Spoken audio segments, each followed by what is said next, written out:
program known as Eric Chisenhall expressed itself and went live on September 17, 1981. And around the age of 5 years, little Eric became self-aware.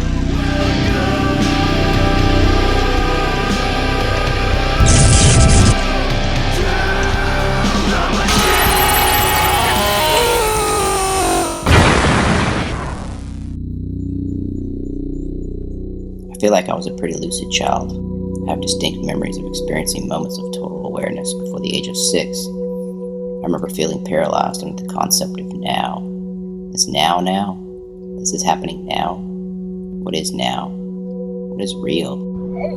Is this real life? There were moments I sank into a certain abysmal introspection, trying to fully realize the notion of who or what I am. Is this going to be forever?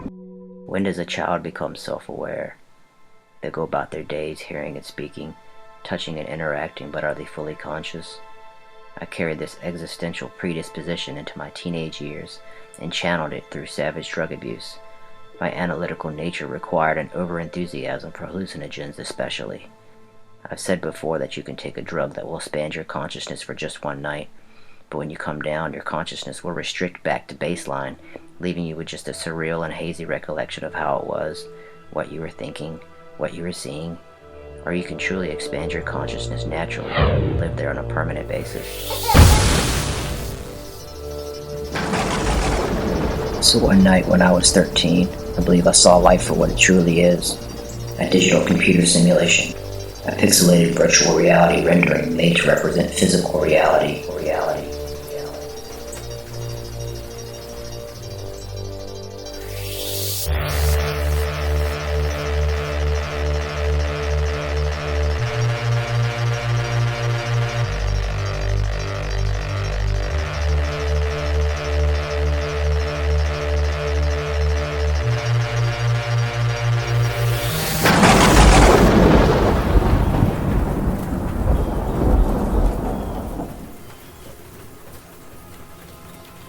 I allowed every known drug passing through Richmond into my system. I started out getting it however I could with generic trips like nitrous oxide and drinking whole bottles of cough medicine for the dextromethorphan. I took lysergic acid. I ate an ocean of ecstasy pills and similar empathogens and entheogens like 2CI, 2CB, mephedrone, AMT, 5-MeO-DIPT, dimethyltryptamine, and other unknown research chemicals. I ingested ketamine and psilocybe mushrooms, smoked weed, opium, phencyclidine, and salvia divinorum. Along this road, I also got hung up on a host of pharmaceuticals and addictive street drugs that offer no insight whatsoever. These chemicals are just about feeling good and stimulate the most primal part of our brain responsible for fight or flight behavior. And this is where addiction comes from.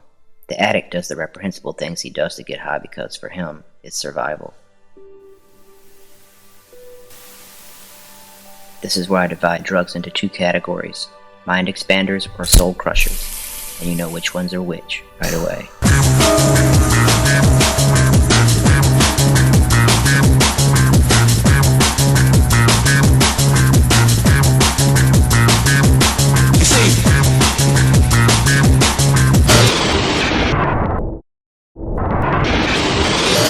The one thing that I regret doing the most during that time I've left off the list, because it's not a drug, it's more of a behavior.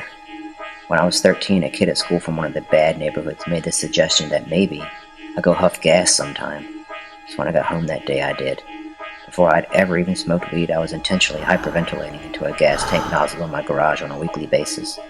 I will honestly say that there is nothing more desperate, reckless, and self-destructive than the act of recreational inhalant abuse. It is not a human requirement. My prepubescent friends and I were having a sleepover at a friend's house, the kind where you stay up all night watching horror movies, except I was outside with my friend's older brother teaching him to inhale gas fumes. We went in 5 to 10 minute intervals for a period of a few hours at the time in between huffs to trip out, come down, and huff again. But one of those intervals went a little long, and that's when the world went a little weirder than usual.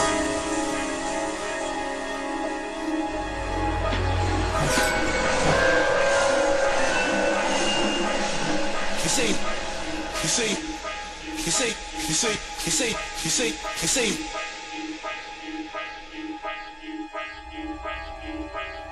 I remember the sound of the huffing, The cold, hollow, metallic, reverberating breath, splintering into sharp laser howls, climbing in octaves and collapsing into phrases of robotic human voices, all duplicating, echoing, and dissipating into air.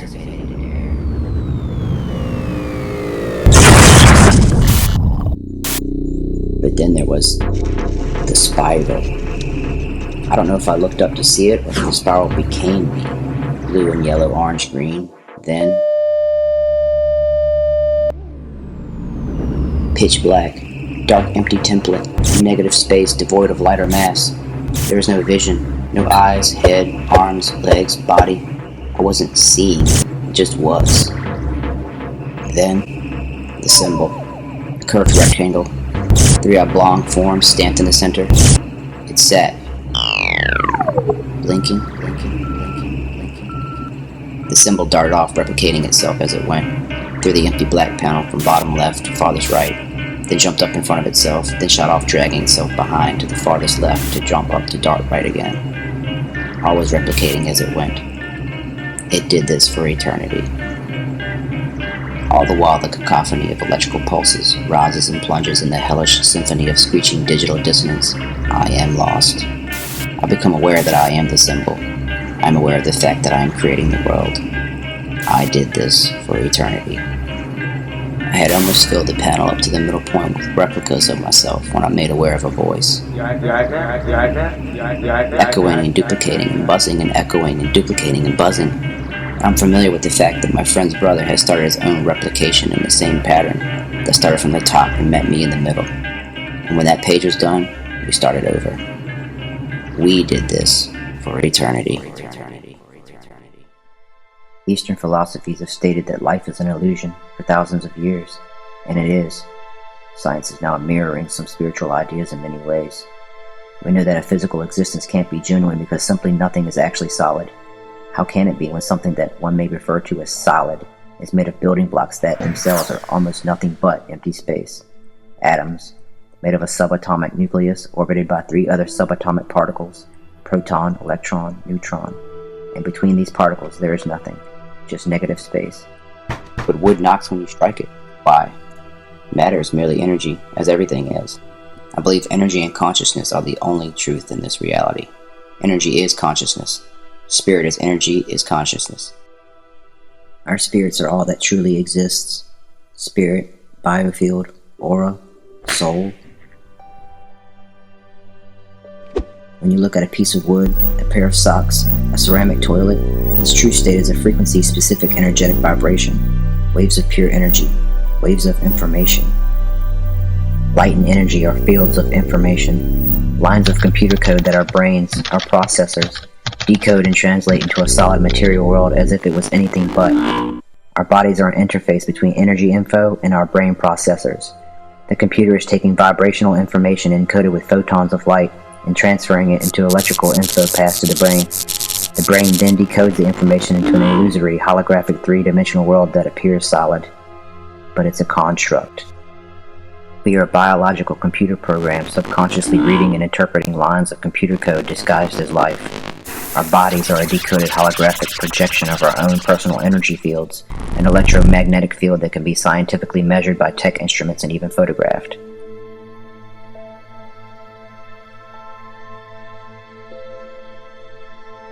Quantum mechanics is essentially the display of waves of information and potentiality, potential protons, electrons, and neutrons, an abstract ethereal canvas of self-aware consciousness vibrating and fluctuating frequency waves which give way to the particles to atoms, the atoms to molecules, the molecules to cells. I would like to submit another example to reiterate my point in the form of the wave-particle paradox of quantum physics, also called the double-slit test.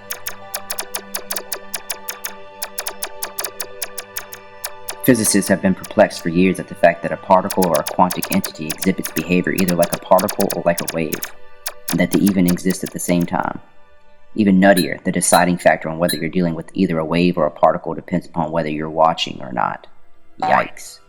If there's an observer, energy will appear as a particle, but when no one is watching, it will behave like a waveform. Because when no one is around to view the particle and decode it, as they will by merely being present, it exists in its pure form, a wave of energy, A wave, particle, energy, or hologram are different expressions of the same form, information, just as water, ice, and steam are different forms of H2O. If physical reality only exists when it is being observed, then we are here present in our bodies to observe and realize physicality.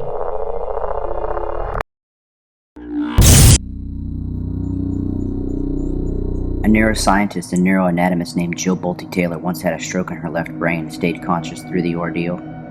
She remembers at one point looking down at her hands and could no longer decipher where she ended and the rest of the room began. She became aware that there was no distinction between any of it. And I looked down at my arm, and I realized that I can no longer define the boundaries of my body. I can't define where I begin and where I end. Although she was swimming in euphoria, her cognitive senses did eventually kick in and informed her that something was actually wrong. And she got the idea to call her office for help. It took around 45 minutes to read the numbers on a business card. All she could see were pixels. Pixels. Then when she was able to feel around the keypad of her phone to finally dial the correct numbers, the voice on the other end was expressed in undecipherable primitive pulsations. When she tried to speak back, her own voice expressed itself the same way. And this is because the left brain, containing the language center, was no longer decoding these frequencies due to the hemorrhage. Nirvana. I found nirvana. I remember thinking there's no way I would ever be able to squeeze the enormousness of myself back inside this tiny little body. But then I realized, but I'm still alive. I'm still alive, and I have found nirvana. And if I have found nirvana and I'm still alive, then everyone who is alive can find nirvana.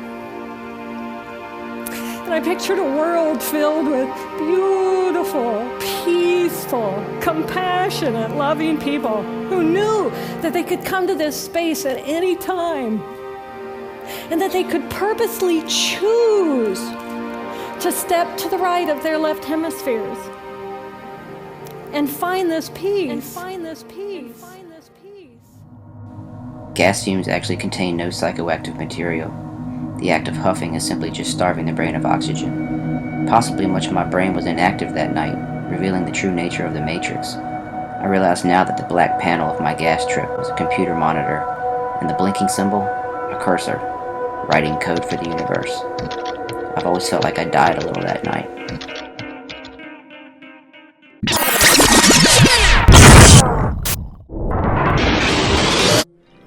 I must tell you about the time I smoked Salvia divinorum, a mischievous and fiendish growth of nature indigenous to South America.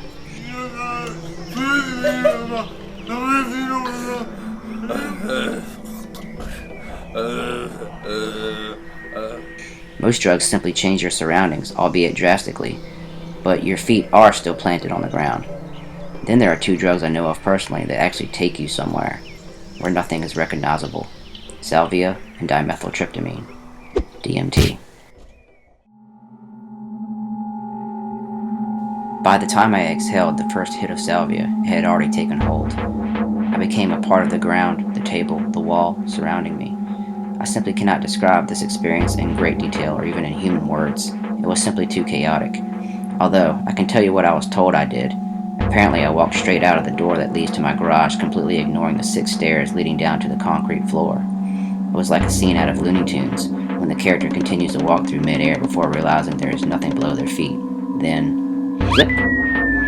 I do remember wading in concrete up to my waist, being fused with it, no legs. I remember trying to pull myself out of the concrete sea, and I remember the pixels everywhere. I'd been squared. They tell me I was proclaiming in a sort of desperate plea, "Bad trip, bad trip." Notice the double meaning? And this was the only English I spoke the entire experience.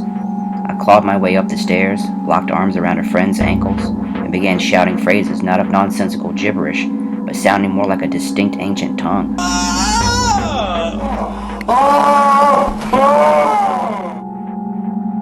When faces and objects began to come into focus again, it looked like I may just be trapped in the fucking Nintendo game Duck Hunt. I'll never forget the pixels.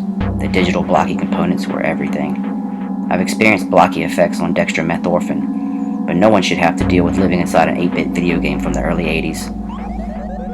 Not long ago, I heard the effects of salvia on the brain described as mimicking a tiny stroke. That's fucked up. I'm not doing it. I'm not doing it, Phil. Are you alright, Phil? Holy fuck. Dude, I hope he's alright. Dude, he's all tensed up, dude. What's wrong with Trippy, dude? Just salvia, dude. Salvia, dude. Salvia, dude. Salvia, dude. Now it all makes sense.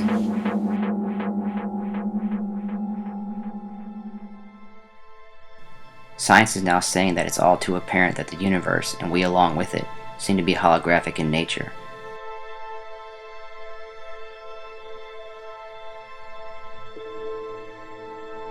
Dr. S. James Gates has discovered that deep within the equations used to describe the cosmos are a very specific pattern of ones and zeros, like binary code, computer language.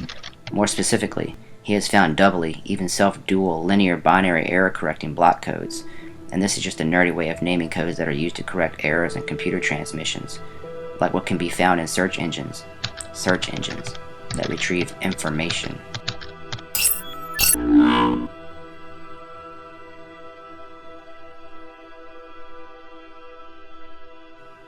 Life is an illusion within a world that is illusion, inhabited by beings blinded by illusion, being fed narratives of illusion from the television, selling illusions to beings who need illusions so they can have a break from their illusion. It's not real, and it's not that serious. We're stuck in it, so play with it. Our illusion may be a construct, but it is totally pliable. Time is the most detrimental illusion of them all. We must wake up on time, get to work on time, pay bills on time. Time finally kills us. I don't think we should know our own birthdays or celebrate them. Maybe the Jehovah's Witnesses have the right idea. You're counting down your own death. Time is really only a sequence of events. In the quantum and the spirit world, past, present, and future are all existing together simultaneously. Everything can be more closely described as happening in what can be considered a concept of like now. Everything everywhere all happening at once. You're a child and adult at the same time, an infant and elderly, not born yet, and already dead, and already dead, and already dead, and already dead. And this last part is where I think the higher self comes in. Our spirits are simultaneously here with us on earth, and also on the other side, waiting to welcome us back home and be reunited with ourselves, with God. We are collectively God, the source, the prime creator. We are spirits in a higher realm, anchored here by our biocomputers. We are multidimensional beings, omnipresent like the source. We've just been restricted under a vibrational ceiling. So are we being purposefully enslaved in this matrix? It's very apparent that our controllers on this earth have been waging war against our own consciousness for some time, via the food, water, medicine, and air. They're worried about our eventual enlightenment and have put certain agendas in place to combat free thought. Let us never tolerate outrageous conspiracy theories concerning the attacks of September the 11th. So have we been uplinked into a virtual simulation by some higher malevolent force? Maybe our spirits have been hijacked by dark overlords and injected into these cumbersome, uncomfortable flesh suits full of suffering. Maybe it's the Archons.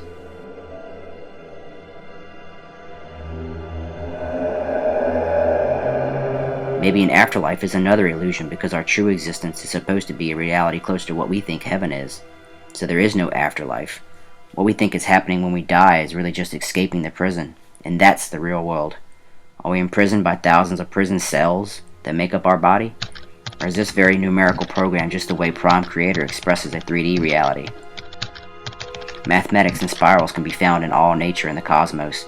Fibonacci sequence, the golden ratio, Mandelbrot set into fractal geometry. It's even in us. It's in our brains, heart ventricles, everything. Maybe we are biological computers powered by divine electricity. What makes our construct real? Only our belief in it. If we were able to truly convince ourselves that none of this was real, truly convince, collectively, because we are all just creating our own and each other's realities together and subconsciously, energetically agreeing to the terms of our construct, we should be able to put fists through metal, defy death, fly, or even shed physicality altogether and realize ourselves as infinite beings of pure light.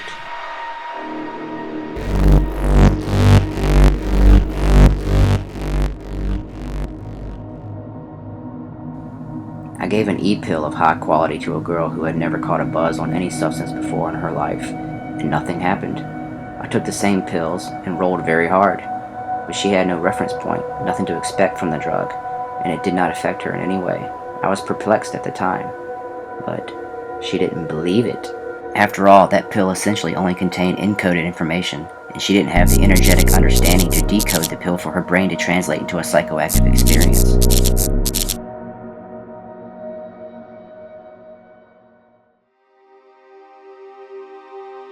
So how do we break the coded matrix? Stop believing in it. Only know that you are infinite and limitation is an illusion. Research and study spiritual principles, not belief systems. Then when messages of spirit ring true to you, believe that. Know it. Never falter. The spirit is the only truth. Meditate and focus on love.